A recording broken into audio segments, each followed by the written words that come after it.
kind of running a little bit over time. So what I'm going to do is give the next 15 minutes to Dulcie, and I'm going to perhaps leave my bit because there is a bit of wiggle time this afternoon. So I might add my bit this afternoon, Dulcie, if that's all right, so that you don't feel pressured as well. Because I would like to finish at 5:30 as we have planned. So this is me and my list, one of them, to make sure that we finish on time for a lunch break. And I can kind of do a bit of jigging this afternoon so that I can put my little bit in about my diagnosis as well. Because again, just to help people know how to go about it if you're not there yet as well. So Dulcie, we're going to pass over to you. Dulcie is a lovely teacher that I met because I started working with autistic and other children at her school, and then we started talking about being ADHD. So I'm going to pass over to you and let you tell the story. Okay, hiya. So I have gone through my life being told I'm quirky, eccentric, unique. I think of lockdown, I counted my hair colours. I had 33 different shades over lockdown, normal colour at the moment because my hair can't take it anymore. And I always thought I was quirky, unique, eccentric because my mum was and my grandma was, and we had an eccentric family. A couple of years ago, I started noticing that my youngest child, I've got 3 children, and my youngest is unique himself and really struggled with some things, listening. He's had a very active imagination that he never wanted to come out of, and a lot of sensory issues, but didn't fit neatly into a little neat autistic box, as I was thinking of it when I was looking at him. So I started researching, trying to figure out what was going on with my son, and started reading about ADHD. Realised ADHD wasn't really what I assumed it was previously, and then started reading about ADHD in girls, and then that was a slippery slope to ADHD in undiagnosed women. And the more I read, the more I thought, yeah, this is me. So I said to my mum, if this is me, this is like 200% you, because you're me extra. And she said, no, we're just interesting, that's it, we've just got fun minds. And then she happened to mention it to a doctor that she works with. She's always been quite high up in colleges, and there was a doctor working with her who was doing all the work for her students needing additional support. And she said, Susan, I've known you for 20 years and I've always known you were ADHD. I just thought you didn't really talk about it. So at that point I thought, right, it's okay self-diagnosing. Self-diagnosing is essential, particularly for people struggling to get on any pathways. And also you self-diagnose with a headache. You don't need a doctor to tell you you've got a headache. If you fit all specific symptoms, then that's the first step to diagnosing yourself with something. But because I've got a bit of a good girl complex, a bit of perfectionism, and a huge dose of imposter syndrome, I thought, no, I want it on a piece of paper, actually. So I first of all went down the right to choose path, and I sent a right to choose letter from Psychiatry UK to my doctor, and they sent me an email back saying, great, come in. And then the imposter syndrome hit and the executive dysfunction. And could I make that phone call to book an appointment with the doctor? Not at all, because I thought I'll be wasting the time. I can't figure out when to go. I don't actually want to phone up. I'll sit in an appointment and they'll tell me I'm wrong, and then I'll feel stupid. And I happen to have money on my credit card. So I decided to go down the private route. I did this through Psychiatry UK, and I'll just pop that link in the chat box. You can actually use Psychiatry UK as a private organisation, or you can use it with right to choose via the NHS. And I think Lynn's going to talk more about that route later, the NHS route. So I filled in a bunch of questionnaires for them. They sent questionnaires for my mum. They asked me to dig up school reports, and myself and my mum were really surprised to find that I wasn't what I thought I was at school. I thought I was a star student, brilliant. I went to a grammar school. I was studious. I was brilliant at school. Always thought I was amazing. Reading my school reports, it turns out I was when I was talking, but my work was poorly organised when it was written. I missed deadlines. I forgot key parts of what the questions were. I rambled on. And so it turns out I completely misread my entire history at school. Um, Anyway, what I did the questionnaires, my mum did my questionnaires, dug out a lot of school reports, and then after 6 months, I got an appointment with a psychiatrist. It was a 1-hour appointment where he asked a few questions and I rambled on for an hour after worrying that I wouldn't have anything to say. Uh, and for anyone who's already been through diagnosis or who's working the way there, you know that by the point you have an appointment, you've done so much reading, so much watching videos, so much analysing, so much rewriting history, and I had a lot to say.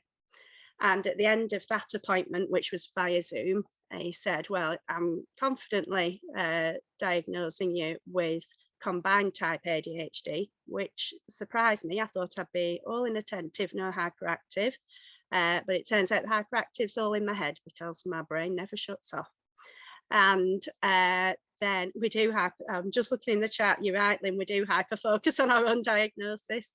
And he said he spotted quite a few traits of autism, so to look into that as well.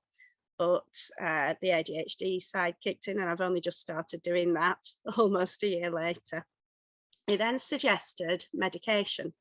And I went, oh, I don't need medication at all. I just wanted to know. I just wanted a piece of paper to tell me I don't really think I need medication.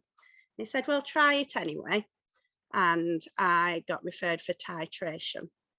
So 3 months later, a nurse got in touch with me and she said, right, send me your blood pressure, weight, your heart rate, and we'll start you on a low dose of medication. And then I then did that every week, fed back to her, and we played around with medication dosages until I finally got my amount that was really good. And at that point, I had a final meeting just with the psychiatrist just to say, you're happy with everything. And then he sent a report and a request for a shared care agreement to my GP. Now, this is where the NHS route is sometimes better because my GP refused the shared care agreement, and I think from reading about it, hyper focusing on it, it depends on the local authority. Some areas approve them, some say no, you need to go through the NHS route to be able to, for us to take over prescribing medication. So at the moment I get my medication prescribed via Psychiatry UK and they just send it out in the post to me. Now, looking back, it should have all been obvious. I hyper focus on things. At high school, I was in every single group, every single friendship group. And I thought that was because I was really good at getting on with people. But looking back, it's because I was really good at adopting a different personality for every single friendship group. So I was never objectionable to anyone. I was never solidly in a group apart from the library group where we chose the library books, but I was really good at making up a different personality, probably based on movies I'd seen, for every single social group I was in. So I fit in just enough to not fit in. So that's masking at its finest there, I think. I hyper focused on, I'm going to write a book. So I'd write a book and get it published, and then I'd after that I'd hyper focused on, I want to draw photorealistic portraits. So I spent 3 months focusing on that, got to the point where I did it, never did it again. Next shiny thing. I was always next shiny thing, and I am to an extent always about the next shiny thing. I don't want to ramble on too long because I think, have we got 9 minutes, Lynn? 9 minutes. So but what has happened now I'm medicated is that various autistic traits have become more apparent. It's changed my personality a little bit actually, but only so that I noticed. Um, I'm less of a chameleon. I don't feel like I have to have different personalities for every person. I've just got my personality. And I'm a lot more straight to the point. I say things as I think them.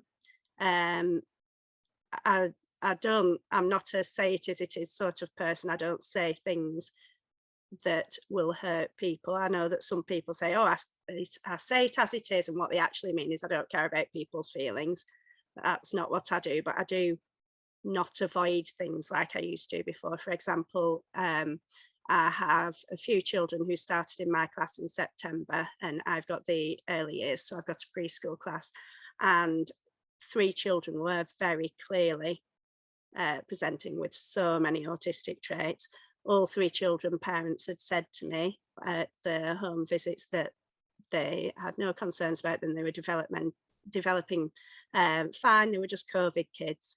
Previously, I would have drip fed bits of information throughout the year. At some point, braved it at the final parents' evening of the year and mentioned the possibility of looking into assessing for something. I think because my ADHD people pleaser side's gone and my autistic, let's just get on with it side is more present, for all 3 parents, I did actually speak to them and say, I've noticed a few things. What do you think? And they've all 3 parents had a look on the face, and I said, tell me what's in your head now. Tell me exactly what's in your head. And all 3 parents said, I've always wondered if they were autistic. And in teaching, sometimes as a parent, I know this as well, sometimes you just want someone to say something to you as it is, to validate it, so you don't feel like you're making things up or being presumptuous. And those parents actually all had a bit of relief from the fact that it wasn't just something they were doing. So it has been really beneficial being medicated. And I've got 7 minutes, is it, Lynn? 5 minutes. I'll really quickly tell you then about how the medication has affected me. And I have ended up with a little script in my head because I've told so many people about it, and Lynn will recognise this because I've told her about it. So on my first day of medication, I went into school, and usually I'd go into school, I'd have to-do lists in my head. I'd have my to-do list for my children, to-do list for my husband, to-do list for everyone in class, a to-do list full of things that I'm already annoyed by 8 a.m. that I won't get done by the end of the day. But on that first day I went in, I had no to-do list. I just went in and set my classroom up and made a coffee. Then within class, I'd usually start an activity, talk too much, get distracted a few times during the activity, thinking about an email I needed to send or something. On that first day of medication, I went in and I did the activities I would planned myself to do. I avoid the staff room like the plague, partly because boredom is physically painful to me, and partly because I just can't do small talk, and partly because the complexity of noise with several conversations going on is just too much. I'm either listening to no one or everyone. I'm either not speaking at all or getting involved in every conversation. But on that first day of medication, I went in and all I heard was the conversation I was in. Throughout the day, everything seemed a lot quieter. And I realized later on it's because previously I've always picked up every single sound I can hear. And when I've moved away from that sound, I can still hear that sound and I've got all the sounds. Whereas what I was doing was just hearing the sound I went past, and then it would go and I'd be on to the next sound. I got home and I was less overwhelmed than usual. Usually getting home, I'll have a couple of hours where I've just had so much noise, so much busyness, so many people. I need a couple of hours of not talking. And I would be snappy at my husband or my kids because I just needed to not cope.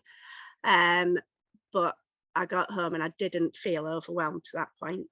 And then I slept for the first time in 43 years. Because I've always been a bad sleeper. I go to bed, I think about things for 2 hours. My brain gets busier the longer I'm in bed. When I do fall asleep, I wake up, and when I wake up, I don't go back asleep. My brain switches on, and that's it. Where my brain was a lot quieter. So I slept, and I still sleep now. I go to sleep at 11 and I wake up maybe once in the night, and then I get up the next morning. So I had read a lot of things about medication. I'm seeing in the chat, some people it really does not work for, some people it does. Some people don't even want to try it. Some people are desperate to try it. It's all so personal, just like any medication is really, and any choices.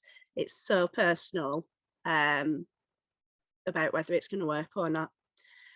But as a result, I do feel like those autistic sides are very much more present. I think I had a balance before. Well, the ADHD side was muting some of the autistic side, or rather probably shouting and talking over it and interrupting it, so I didn't notice it. So that was my process. And with regards to ADHD, I'm now at the end of the process. Autism, I'm now at the start of the process. There are pros to the private route, and I have found out this current con about the shared care agreement, and I might have to go through it all again with the NHS. And someone asked where I'm from. I am Padiham. I'm in near Burnley. Someone asked because I had a similar accent, so but I've drifted. I've picked up every single accent going. I've got a bit of Clitheroe, a bit of Worley, because who on earth can stick with one accent when there's so many to play with? And that's it. I will be around at the end for the Q&As. I know that Lynn has a different route to talk about as well later. Thank you. Thanks, Dulcie. That is brilliant. I love listening to your story, partly because you're a lovely chatterer as well. But it's great, isn't it? We've all got different stories, and part of this forum and this network is giving us space to tell stories and listen to each other's stories. I think it's something I love about people, is their stories, and I'm just so enjoying today. My story you have to wait for. We're going to have a little bit of a break now for lunch. It's 12:30.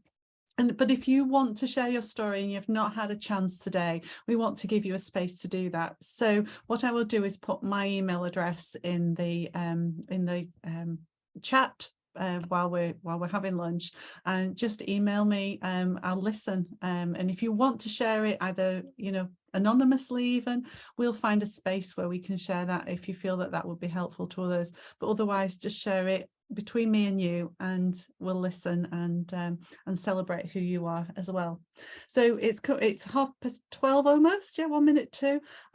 We're going to have half an hour break, go and get some lunch and walk around and all the things that you need to do to self-regulate. And please do come back just before 1 o'clock. Yeah, 1 o'clock. Yeah, we'll start again at 1 o'clock with the lovely Hilary, who's going to talk to us about the law and our rights to have reasonable adjustments. And that's whether you're a student, whether you work in the NHS, whether you work in education, or wherever you work. She's done some amazing work on that. So I'm really looking forward to her sharing that. Okay, so yeah, have a lovely lunchtime. We'll see you in half an hour.